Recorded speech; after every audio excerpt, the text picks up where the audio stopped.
Hey, good evening, everybody. Welcome to a wonderful evening here in Central Florida. I've got my wonderful daughter, Gwen, by my side. Hello, everyone. It's nice to have those of you here. It's a special show tonight because we weren't planning on doing anything, but after everything that happened on Saturday or Sunday night, we decided, you know, I should probably do something. We should probably put together just a little bit of a show for everybody. And at the same time, you've never met Gwen, so we thought this was a good opportunity to introduce you to her. Finally, she's one of the brains behind Dueling Dealers, and we wouldn't have a show without her as well. So I felt getting her on camera was important.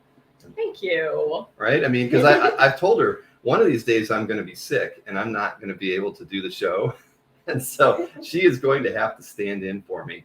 So she's got to get used to being on screen in front of all of you. So Jeff Wedding, proof of life, absolutely. The rumors of our death were greatly exaggerated. I can tell you that it was a harrowing experience, and what we went through. But at the end of the day, we are both fine. You can see no scratches. We don't Nothing. feel. Yeah, we don't. I honestly, I think I was more sore after the second day of packing the U-Haul than I was after the accident. So that's a good thing. It was that was worse. It was a 26-footer, but so that was a lot of work. But the thing is that we are going to go see the doctor tomorrow. We have a 9 a.m. appointment with a chiropractor, and just to kind of put us through our paces to see if there's anything that might be out of place or whatever. But at this time, I certainly do not think that there's anything wrong with either of us. I mean, the truck was pretty much totaled, and but we were in a truck. So the good news is that we were able to kind of get through it without Cokesville and Gwen. Thank you, Ron. I appreciate that. We're out of Coke tonight, so I'm drinking a Sprite. Believe it or not, Maureen's out shopping right now, so I'll have some Cokes for the next day, but not tonight. But yeah, so we wanted to do the proof of life thing. We wanted to let you know that we were okay. It was something that it was definitely traumatic. I don't know. Did I say anything right before the impact? No. It was just an oh god or something like that. I thought I said oh shit. Yeah. But but there was little time to react. That was the whole thing. We literally it was just the craziest thing. We were passing a pair of police cars. It was a 2-lane highway on the highway, 2 lanes on either side. I could see in Florida, it's flat as can be. I saw them 1,000 feet away. Two cars' headlights or their top lights were on. Figured they had somebody pulled over, so I switched over to the left-hand lane to give them room, just like you're supposed to. And there was even at least one car behind me because I saw them in my side mirrors when we switched at the same time. So when we got up to them, the rear police car turned right in front of me, as if they were going to do a U-turn, because there was actually a kind of like an embankment thing between the two highways right there. Literally turned right in front of me. I mean, I hit the brake at the moment of impact, and and it was just weird. I was leaving the lane. I was moving into the median, so I just kept assuming that at some point this cop is going to stop and realize that there's something as big as a semi coming at them, and they didn't. They literally kept moving. Like they didn't see me, and here I come. And fortunately, because I was moving off of the road, I hit them right ahead of their the driver's side tire. So what for me, as soon as we hit them, the hood of the truck flipped up. I couldn't see anything. We continued on, but it was a female police officer. Her car spun. The tail end of her car hit the side of the truck, and her car continued on down the road. And we went into the median, and we stopped like 30 or 40 feet down from there. But I was in the truck. I felt like I was like this the whole time. I didn't feel it was. I almost didn't feel the impact. It was so minimal. But it makes you think about stuff like that because if we had been in the Prius that we own, or even the minivan that we have, I mean, I could show you the pictures of it. Easily, something really bad could have happened to anybody. I mean, this is kind of from the front of the vehicle. You can see the engine compartment is smashed all the way up to where Gwen is sitting there, with the fire inspector, looking at the batteries on that side of the vehicle. And, and this pretty much everything was pushed up to the cab on Gwen's side. the truck. So, I mean, any other vehicle that we would have been driving could have been absolutely disastrous. And so, I can just be really thankful that we were in a U-Haul and not something else. But yeah, like here you can see we ended up in the middle of the median there between the two highways. Here's the sheriff's car that we hit. I mean, you can see I hit her right in front of the tire there. But had I continued straight, I mean, it would have been really disastrous for her. So I've really not gotten a report on her condition. I mean, when she was standing when they got her out of the car, she had some kind of problem with her arm. But like here, you can see my brakes were, when I hit her right at that point where the brakes, the skid marks are showing, and you can see I'm already over the yellow line going into the median, and that's how far over she was, perpendicular to me when we hit her. So it was scary. It was definitely but it was one of those ones you didn't even have time to think. It's like, is this really happening? And then, oh my God, it happened. And so Gwen, what about you? What how did you, I remember just being completely, my adrenaline was pumping. I couldn't move for like 10 minutes. I couldn't really talk. The police officer came by and asked, was everybody okay? We said we were. Yep. But you kind of just were taking it all in stride, I think. That's because I honestly saw none of it. None of anything that happened. I was doing that kid thing where you push back into the seat and you're like just not even able to see anything. So all I saw was the hood come up, and I'm like, huh, that's odd. Grip smiling. that's not supposed to happen. Yes, exactly. Well, Eric, I can tell you that when they came to tow the vehicle, I asked if I had to fill the tank before they returned it, and they told me I didn't have to worry about that. So, but yeah, who knows? I don't know. I'm still dealing with the U-Haul's insurance. Fortunately, it was like right when I was renting it. They don't offer insurance when you're reserving it, but when I rented it, I did pick the insurance option on it. So it was so that was a wise thing, because I think when I rented the 20-footers, I didn't, but the 26-footer, I just thought, if something goes wrong with this thing, it's probably better that I'm protected for it. So yes, it was a wise thing for us to do. So, but and again, I'm just glad that we're both able to do this. And I thought it was a great opportunity for me to introduce Gwen to everybody, because I know I got a lot of private texts and messages through Facebook and private emails for everybody was wishing us well and hoping we were fine. And I just thought, this is a cool opportunity for us to kind of say, yep, we're fine. Yep. And and we just hope it never happens again. So yeah. Yes. Is the engine going to explode? Yeah, Kazra, exactly. Oh, that was my first thought. I was like, can I get out of the car? This does not seem like a situation where I should stay here. Yeah, yes, exactly. The fire department came over and immediately, the gas tank for this vehicle was under the driver's side, and the batteries are underneath the passenger side. So they weren't worried about, there was no gas leaks or anything like that. And the only thing they checked was the batteries to see if there was anything going on there. But see, who says hi? I know, I was just thinking about that. But yeah, so and I think I'll talk. Gwen, listen, I don't want to keep you here anymore, but I appreciate you taking the time. Gwen will be on the channel some other time, everybody. But I wanted you to meet her, and I wanted you all to know that she's okay and she's fantastic, and we wouldn't have a dueling dealer show without her talents. So, thank you, Gwen, and thank you everybody for all of your thoughts, your positive thoughts for us, because it really did mean a lot to us. But yes. Enjoy going back to your homework. Gwen is a student at Full Sail University, by the way, everybody. She is doing, it's virtually though, she's not on campus, but that was part of the reason we moved to Florida, so we could be closer to the campus. So she's doing 3D design things this I'm doing quarter. Video game semester. art. Yeah, I'm currently doing lighting, but it is mostly 3D creation.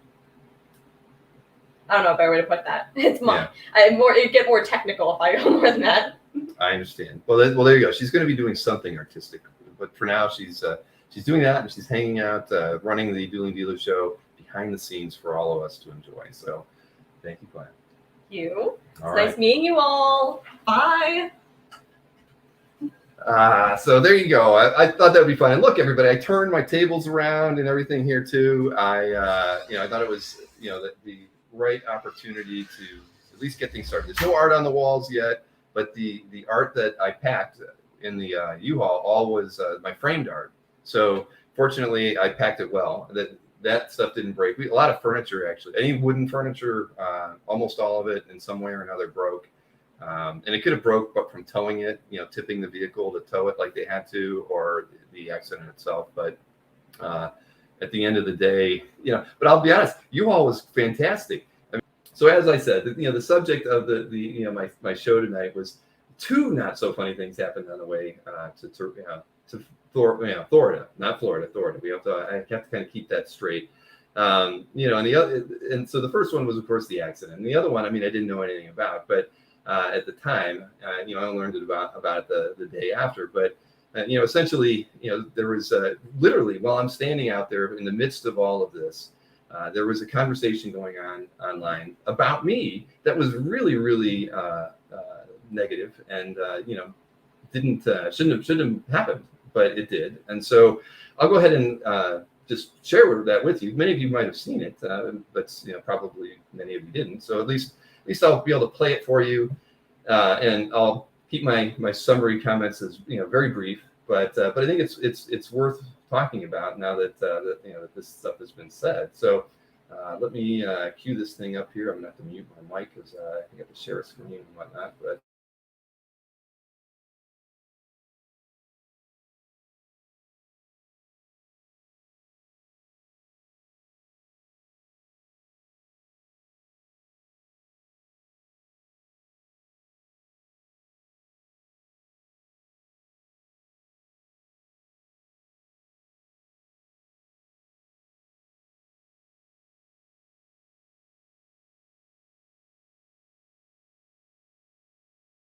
it now. Not to get into a whole convoluted story, but bottom line is that Bill hates me now because I opened my own channel to provide content, entertainment content. I decided to put all this time and effort through my own channel rather than just doing all the time and effort and giving it to him for free and helping him spread his brand. So he wants nothing to do with me. He's doing whatever he can to make sure my channel doesn't grow. So that's that. And anything he says otherwise is a lie. But that's the reason. And that's why you don't see me on his show in the live chats to shows anymore. I'm not there. I haven't been there for 4 months or something. I think I've appeared twice in the live chat. That's the reason. So you know me, I never lie.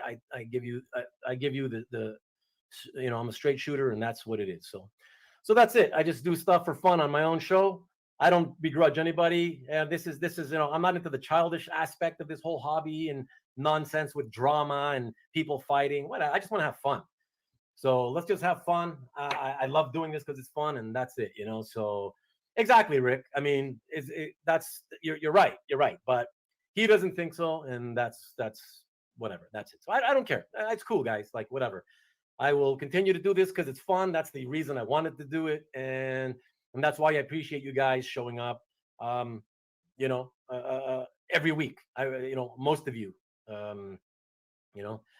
Marcus. Whatever. He asked. And listen, people have been asking for quite some time, right? As you can imagine, right? People noticing and emailing me privately because they're like, hey, you used to be on every single episode of every single show, pumping up the crowd and joking around and blah blah blah blah blah.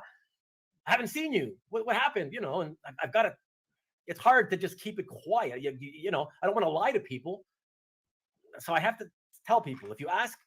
I don't go around spreading BS, but if somebody asks, I tell. And that's all it is. So anyways, it's cool. I'm good.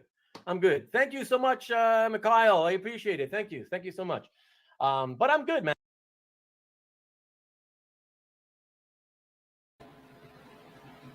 So, all right. So yeah, as if the accident wasn't bad. This is probably 10 times worse as far as I'm concerned. But I just want to address things and be succinctly as I possibly can, and share my side of the discussion. Which should have happened privately. But the thing is, I know that Ruben had been emailing a few people privately, trying to get people to be unhappy about me. So it's kind of good that he did it out in the open now, I can at least kind of give you my version of my relationship with Ruben. And the thing is, Ruben's a client. I've worked with Ruben for 15, 16 years on his website. I hosted him. We're not friends. I mean, he's not kind of the personality that I'd be tight with. But at the end of the day, we have a relationship, a working relationship, and and that's it. I mean, I know him as a dealer, and I've worked with him for a long time.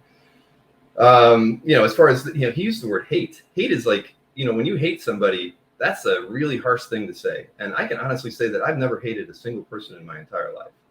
If I had to classify my feelings toward Ruben before he said this, and now even after that, since I've had a day to kind of decompress, the word would be indifference. I mean, at the end of the day, as everybody knows, I try to be indifferent to everybody because I can't play favorites on things. But with regards to Ruben, I mean, that's just where I'm at. I've never hated a single soul, but he has said he feels. And then here's the thing: I'd like to say Ruben's a liar.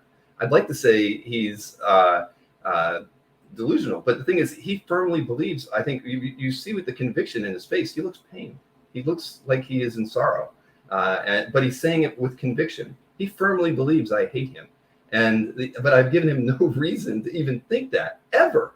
But that's what he said, and he's publicly saying it now. So I'm here to tell you that I don't hate Ruben. I don't think much of one way or the other about Ruben.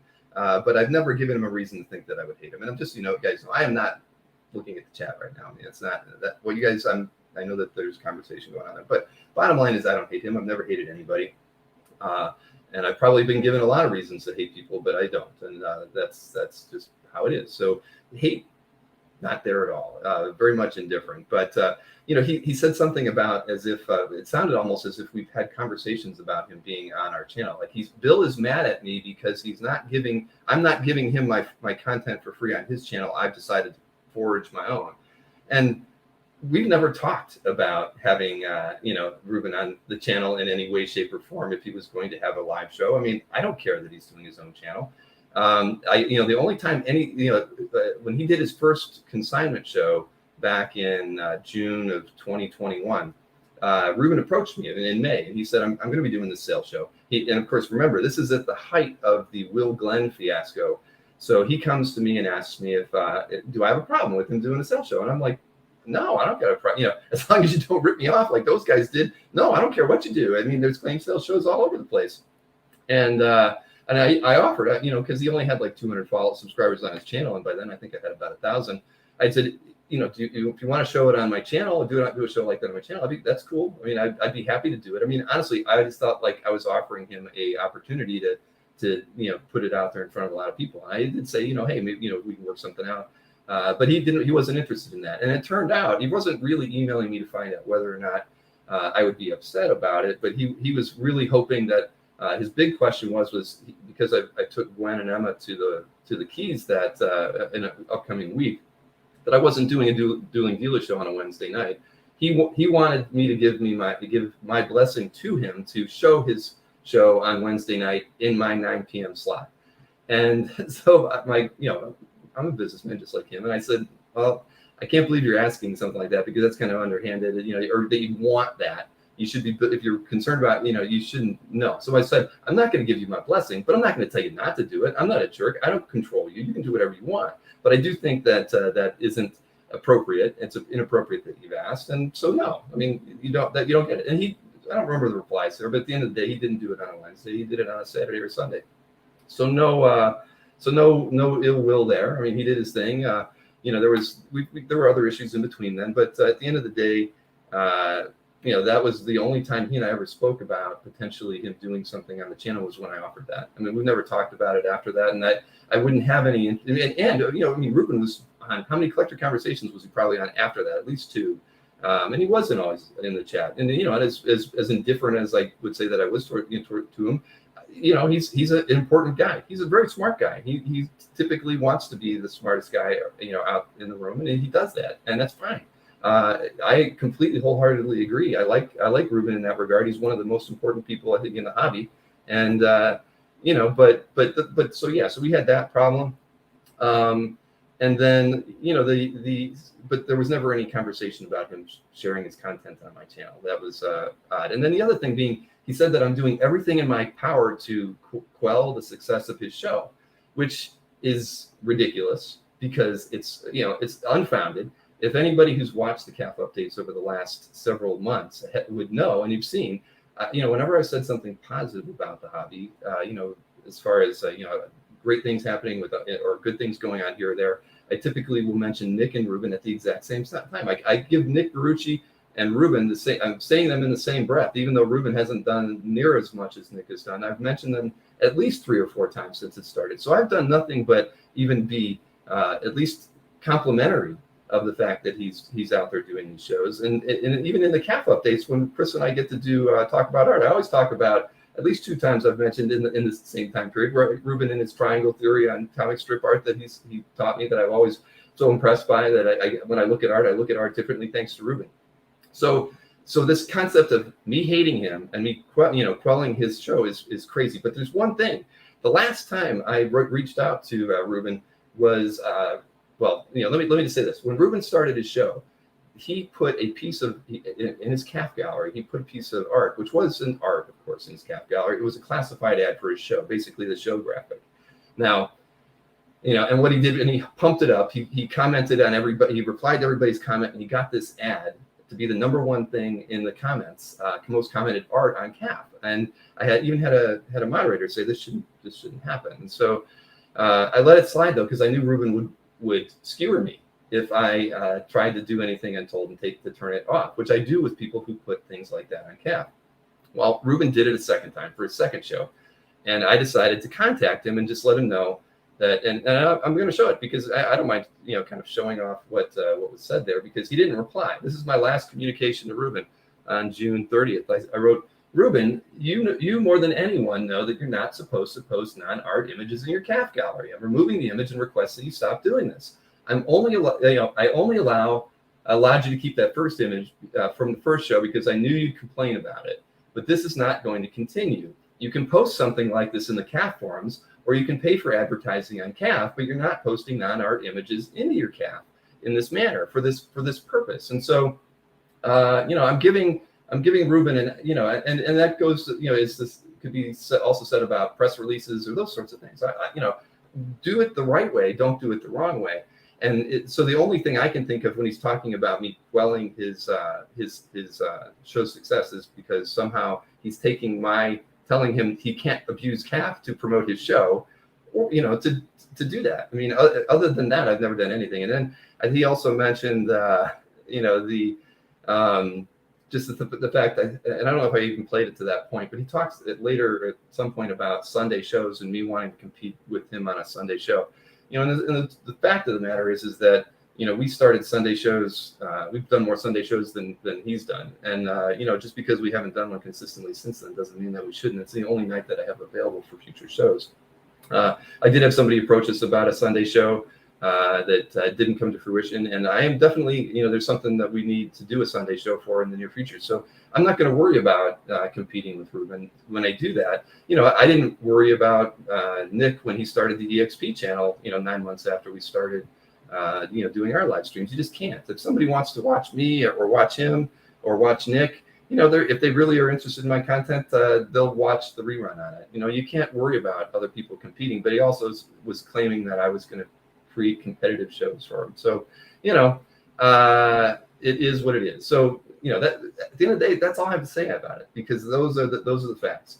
And it is what it is. I won't talk about it anymore. I prefer any of you who are communicated with by Ruben that don't tell me about it. I don't want to know about it anymore. And if he says anything about me anymore on his channel, I don't want to know about it, because I'm not going to watch. But maybe Ruben and I will be able to square things up in some way. But again, it's unfortunate because he clearly firmly believes that these things are true, and they simply are not.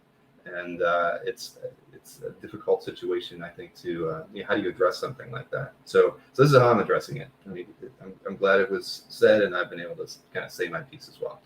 So before I end tonight, because this really was meant to, I wanted to be done quick, and but I'm going to end it on something fun and positive, because I actually have 2 things that came in, and I could wait till Thursday to open these things, but I've got them, and I've got them nearby, and I'm going to go ahead and open them if I can find a knife. First up, I did get a package here from Lance Suarez. Lance, of course, he sent me some of the most fun things over the past year or two. Remember Lance? I think Lance was the first person who sent me that one piece of art, the Elementals art, and but he's also sent me I got these things right here. Just so Lance knows, they're near and dear to me all the time.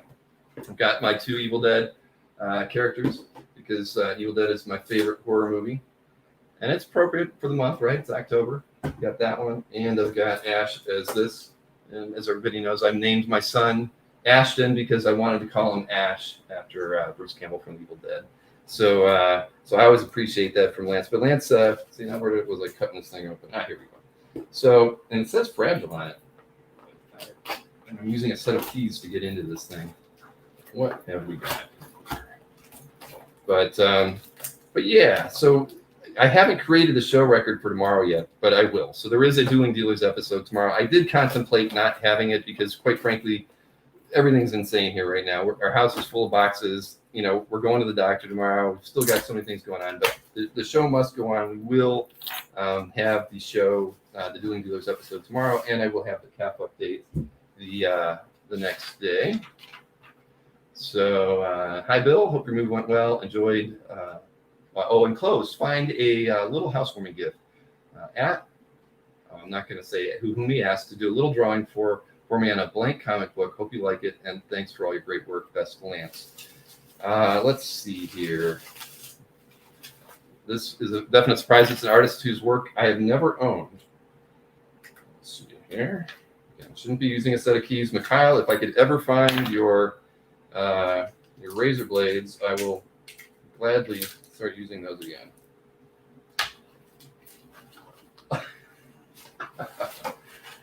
Okay, well, I can tell you that there is nobody else on the planet that has one of these. This is a Ash Evil Dead on an Army of Darkness sketch cover, drawn by Travis Tress. On a Dynamite cover, no less, Mr. Barucci. Look at that. Oh my goodness, it's rated Teen Plus.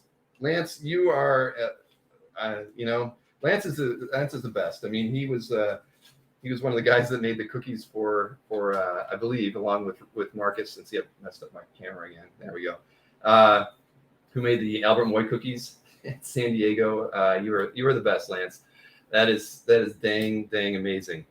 Let me go ahead and open this. This probably isn't going to be as amazing. This is from my friend Michael Lovitz, who's doing some legal work for me, but I thought it might be interesting to at least open on here. Very nice. Comic Art Fans has been around for almost 20 years, right? We're going to have our 20th anniversary February 1st of 2023. So really close, right? We're talking less than 3 months away. I'll have made it to that far. Oh my gosh, and there's 2 things here. First up is, we'll talk, since I'm talking CAF, I finally registered a trademark for Comic Art Fans, and I've gotten the proper paperwork back that says I have a registered trademark with a trademark number and all that fun stuff. Thank you, Mr. Lovitz, for doing that. The other item that I got, when we started doing dealers, Anthony felt like we needed to trademark the name, because it was good, right? I mean, it was a good name, Dueling Dealers of Comic Art. So we did that too. So I can officially say that the Dueling Dealers of Comic Art has now been registered. So, yay for me, right? We've made it. We actually have we're official after all that time. And I always felt like, if you've been used the name, nobody can take it from you. But I was given advice that said I probably should register Comic Art Fans as a trademark, and it's official. It's official now. Isn't that great? I mean, thank you, Nick. I don't know. I've always winged this CAF and, not really done the right things. And I feel very fortunate to have talked to and become friends with a lot of people who've kind of directed me to do the right things with the work that we've done. And, I owe a lot to both Nick and other people who are in the chat, and they know who they are. And, a lot of other friends who've, given me better advice about the things I've been doing here and the direction we've taken the site and the channels and all the other things. So, again, I appreciate everybody who helped us kind of get to this point. And again, I've got nothing but, positive feelings for everybody. At the end of the day, I see that CAFCon is up for grabs still. Yes, Marcus, I have not registered CAFCon nor Comic Art Live as a trademark yet. but I probably should at some point. But yeah, so there you go, everybody. And, I'm glad that I got to start the show off with Gwen. I've always I wasn't sure if I'd ever be able to get her on here, but I've always told her that when I'm not available, she is going to fill in for me on the Dueling Dealers of Comic Art, and she can do it. She can definitely hold her own. I mean, that girl could definitely have her own podcast. She would be ready, and of course, she's been watching me for 90 episodes too, so she knows what to do and what to say, and probably could read the script without having to read the script like I do every single show. So, yes, I like that, Ron. So. 1 like to 50. Thank you, Nick. We can get one more like before we're done here. But again, I'm going to start a show called The Dueling Dealers of Comic Book Art. Yes, Margaret. Anthony to this day calls it The Dueling Dealers of Comic Book Art. So much so that he's gotten me to say that too. So it's tough to not put the word book in there when I'm talking about the site. Fueling fans of comic art. Yes, there are many aberrations we can get from that. But again, thanks. And again, thanks to Michael Lovitz for doing this. He's helped me out of a few things. I know that he's helped out many people. He's as far as their IPs and whatnot. Primarily with artists and whatnot. He's a regular speaker at San Diego Comic-Con. Has his panels there. Just an all-around great guy. And I've been fortunate enough to know him for a long time. It's the first time I've ever used his services for something that benefited my businesses. So huge thank you to Michael. I'm probably will see him tomorrow night in the chat, and I can thank him again there too. So you guys, you're getting all the different. Wait, there's a script, Brian. Yes, there is, Brian. If you watch, I'm reading. I can't help but look at it and keep reading down the script. It's tough to keep scrolling. To keep it in front of me. I need somebody with a teleprompter who can scroll it and put it right above the camera. So instead of looking here, I'm looking there and really looking at you. One of these days, we'll get a little more professional. FanDuel is taken. Yes, Marcus. Yes. So listen, everybody. I'm going to call it an evening. Thank you for kind of putting up with me tonight. And again, the main thing is that I'm grateful that Gwen and I came out of it fine. That was the most important thing. You don't think about it. It's like a weird lesson to learn, right? When you're least expected. I mean, I'm on a highway where there is nobody on it except for these 2 police cruisers. How could anything go wrong? I mean, it was such the irony of the moment when that car when she turned in front of me. I couldn't. I was in shock. I was in shock for like 20 minutes where I just couldn't even get out of the car because I couldn't believe that this had happened. And so it just shows you can never be too careful. You can never be too cautious. Driving around in a parking lot with a crowd of cars or in the middle of nowhere at 9:30 on a Sunday night in the middle of Florida with no other car around, you can still get into an accident. So she was eating a donut. Yeah, that's possible. That is possible. I don't know where she would have got him at 9:30 on a Sunday, but she could have had him from earlier in the day. But all right, everybody, I'm going to call it a night. And again, tune in tomorrow night if you'd like to, pick up some artwork. I've already seen Anthony's stuff. He's got a couple Wrightsons. One I actually want. So if nobody buys it, I'm going to get it. I'm not going to take it before the show, but there is a piece of art in there that I think has meaning to me, which I don't see too often. So, but I'm going to leave it up for grabs and see what happens. So, but other than that, the rest of his art was pretty good too. So he's got a lot of stuff he still has from his pickups in New York Comic-Con. So, and yes, always wear your seatbelt, Rick Welch. Absolutely. Gwen and I both had our seatbelts on, and the only place where Gwen says she feels any discomfort was where the strap was. I think she has a little bit of bruising on her shoulder, and so but nothing terrible. But that was the only place where she feels any discomfort was like shoulder, top of the rib cage area.